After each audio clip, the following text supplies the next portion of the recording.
पर्यावरण एवं पारिस्थितिकी क्रॉनिकल अक्टूबर 2024। तो पहला है, विश्व बैंक द्वारा पहला कार्बन बॉन्ड हटाने वाला बॉन्ड। 20 अगस्त 2024 को विश्व बैंक की शाखा अंतर्राष्ट्रीय पुनर्निर्माण एवं विकास बैंक ने Amazon reforestation linked outcome bond जारी किया। यह विश्व बैंक द्वारा जारी पहला कार्बन हटाने वाला संबंधी बॉन्ड है। इसे 9 वर्षीय बॉन्ड और कीमत 225 मिलियन अमेरिकी डॉलर आंकी गई है। बॉन्ड समाप्ति की अंतिम तिथि 31 जुलाई 2033 है। बॉन्ड का लक्ष्य निवेशकों के वित्तीय रिटर्न को वायुमंडल से हटाए गए कार्बन की मात्रा से जोड़कर अमेजन वर्षा वन को बचाने की कोशिश करना है। ब्राजील स्थित कंपनी मोमबक की पुनर्वनीकरण गतिविधियों का समर्थन करने के लिए निवेशकों से लगभग 36 मिलियन अमेरिकी डॉलर की अतिरिक्त पूंजी जुटाई गई। विश्व बैंक के अनुसार मुंबक इन निधियों का उपयोग अमेजन में भूमि मालिकों के साथ भूमि पर देसी वृक्ष प्रजातियों को फिर से लगाने के लिए अधिग्रहण या साझेदारी करने के लिए करेगा। परियोजनाओं द्वारा उत्पादित कार्बन क्रेडिट लगाए गए पेड़ों द्वारा हटाए गए कार्बन की मात्रा के आधार पर गणना की जाती है, जिसे माइक्रोसॉफ्ट कॉर्प को बेचा जाएगा। कार्बन कैप्चर उपयोग और भंडारण के लिए कार्यशाला 22 से 23 अगस्त 2024 को नीति आयोग ने अमेरिकी सरकार के सहयोग से कार्बन कैप्चर उपयोग और भंडारण के लिए कानूनी और विनियामक ढांचे और तकनीकी विचारों पर 2 दिवसीय कार्यशाला आयोजित की। इसमें ब्राजील उत्पादन या औद्योगिक सुविधाओं से बड़े बिंदु स्रोतों से CO2 को कैप्चर करना शामिल है, जो ईंधन के रूप में जीवाश्म ईंधन या बायोमास उपयोग करते हैं। इसमें कैप्चर किए गए CO2 को साइटों पर ले जाना शामिल है, या तो विभिन्न अनुप्रयोगों में उपयोग के लिए या वैज्ञानिक संरचनाओं या समाप्त हो चुके तेल और गैस क्षेत्रों में स्थायी भंडारण और CO2 शोषित करने के लिए इंजेक्ट करना। कार्बन कैप्चर उपयोग और भंडारण भारत की विशाल कोयला भंडार का उपयोग करके स्वच्छ कोयला गैसीकरण अर्थव्यवस्था को सक्षम बनाता है। यह हवा से CO2 से हटाकर उन उत्सर्जनों को संतुलित कर सकता है जिन्हें कम करना अपरिहार्य या तकनीकी रूप से कठिन है। गुमटी नदी 22 अगस्त 2024 को विदेश मंत्रालय ने इस बात से इनकार किया कि बांग्लादेश के पूर्वी जिलों में बाढ़, त्रिपुरा या डयूर बांध के सूखने के कारण आई है। डंबूर बांध गुमटी नदी पर बनाया गया है, जो भारत और बांग्लादेश से होकर रहती है। गुमटी नदी त्रिपुरा की सबसे लंबी और सबसे बड़ी नदी है और बांग्लादेश की चटगांव डिवीजन से होकर बहती है। यह रायमा और गर्मा नामक 2 प्रमुख सहायक नदियों के संगम से बनती है। यह मेघना नदी में गिरती है, जो गंगा और ब्रह्मपुत्र के साथ बांग्लादेश की 3 प्रमुख नदियों में से एक है। अगला शुद्ध शून्य कार्बन उत्सर्जन वाला भारत का पहला हवाई अड्डा। 14 अगस्त 2024 को नई दिल्ली का इंदिरा गांधी अंतर्राष्ट्रीय हवाई अड्डा एयरपोर्ट काउंसिल इंटरनेशनल के एयरपोर्ट कार्बन प्रत्यायन कार्यक्रम के तहत नेट जीरो कार्बन उत्सर्जन हवाई अड्डे को दर्जा प्राप्त करने वाला भारत का पहला भारतीय हवाई अड्डा बन गया है। लेवल 5 प्रमाणन प्राप्त करके दिल्ली हवाई अड्डे ने स्कोप 1 और 2 CO2 उत्सर्जन को 90% तक कम करने में महत्वपूर्ण प्रगति प्रदर्शित की है। इंदिरा गांधी अंतर्राष्ट्रीय हवाई अड्डे के संचालन GMR समूह के नेतृत्व वाली दिल्ली अंतर्राष्ट्रीय हवाई अड्डा लिमिटेड द्वारा किया जाता है। हवाई अड्डे का प्रारंभिक लक्ष्य 2030 तक शुद्ध शून्य कार्बन उत्सर्जन प्राप्त करना था। एयरपोर्ट कार्बन प्रत्यायन कार्यक्रम हवाई अड्डों पर सक्रिय कार्बन प्रबंधन के लिए एक व्यापक रूपरेखा प्रदान करता है। एयरपोर्ट काउंसिल इंटरनेशनल विश्व के हवाई अड्डों का प्रतिनिधित्व करने वाला एक वैश्विक व्यापार संघ है। भारत में 3 और वेटलैंड्स रामसर साइट नामित। 14 अगस्त 2024 को पर्यावरण मंत्रालय ने कहा कि भारत में 3 और वेटलैंड्स को रामसर साइट नामित किया गया। इसके साथ ही भारत में कुल रामसर स्थलों की संख्या बढ़कर 85 हो गई। तमिलनाडु में नंजरायन पक्षी अभयारण्य तथा काजूवेली पक्षी अभयारण्य एवं मध्य प्रदेश के कवा जलाशय को भारत के रामसर स्थलों की सूची में शामिल किया गया। तमिलनाडु में नैयार नदी के तट पर स्थित नंजरायन पक्षी अभयारण्य शुरू में सिंचाई के लिए एक जलाशय था, लेकिन अब यह महत्वपूर्ण पारिस्थितिकी तंत्र के रूप में विकसित हो गया। कोरोमंडल तट पर स्थित काजूवेली अभयारण्य दक्षिण भारत में सबसे बड़े खारे पानी के 8 झीलों में से एक है। मध्य प्रदेश में तवा जलाशय भी क्षेत्रीय जल प्रबंधन के संबंध में महत्वपूर्ण है। तवा खेतों को सिंचाई का पानी, स्थानीय समुदायों को पीने का पानी और आसपास के मत्स्य पालन बनाए रखता है। वेटलैंड स्थलों के संरक्षण के लिए 2 फरवरी 1971 को ईरान के रामसर में इस पर हस्ताक्षर किए गए थे। नील कुरंजी संकटग्रस्त प्रजाति के रूप में वर्गीकृत। हाल ही में नील कुरंजी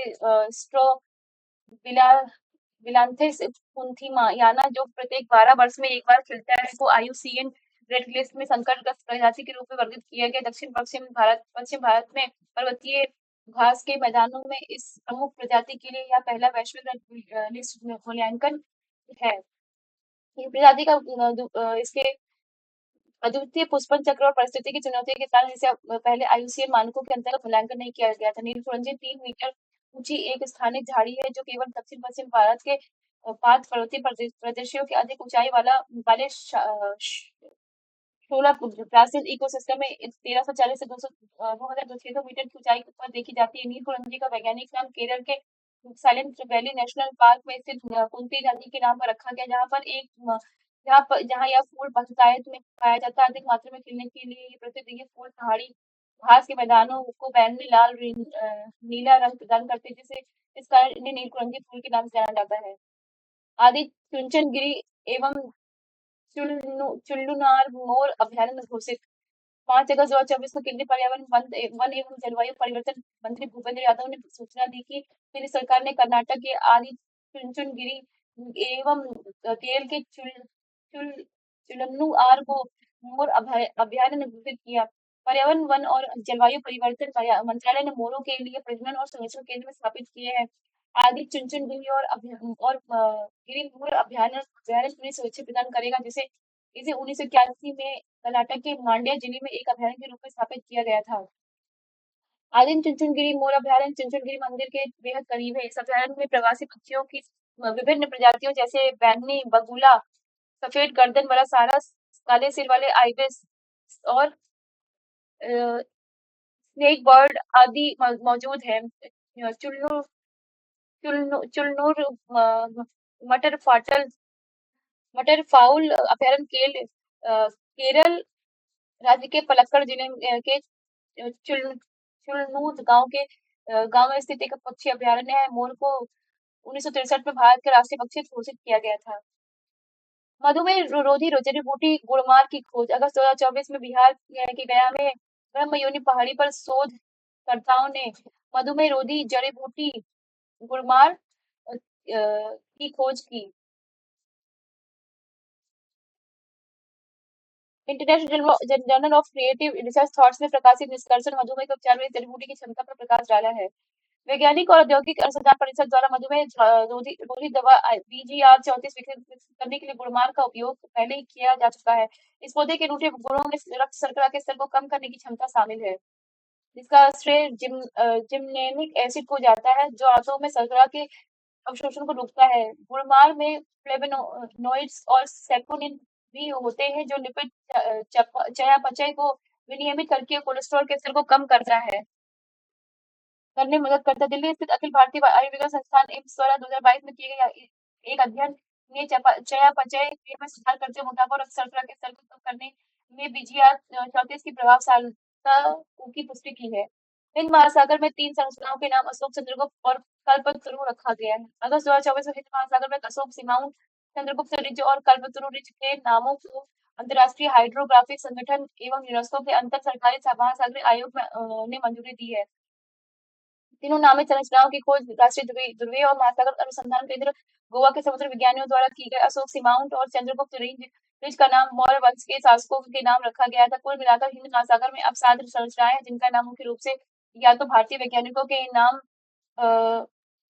पर रखा गया अथवा हिंद महासागर के क्षेत्र में भारत द्वारा प्रस्तावित किया गया है। ये हिंद महासागर के दक्षिण पश्चिम भारतीय रिज क्षेत्र में स्थित है। वर्ष इसमें स्थापित अंतर्राष्ट्रीय हाइड्रोग्राफिक संगठन एक अंतर सरकारी निकाय इसका सदस्य है। अंतर सरकारी महासागर आयोग की स्थापना 1961 में हुई थी।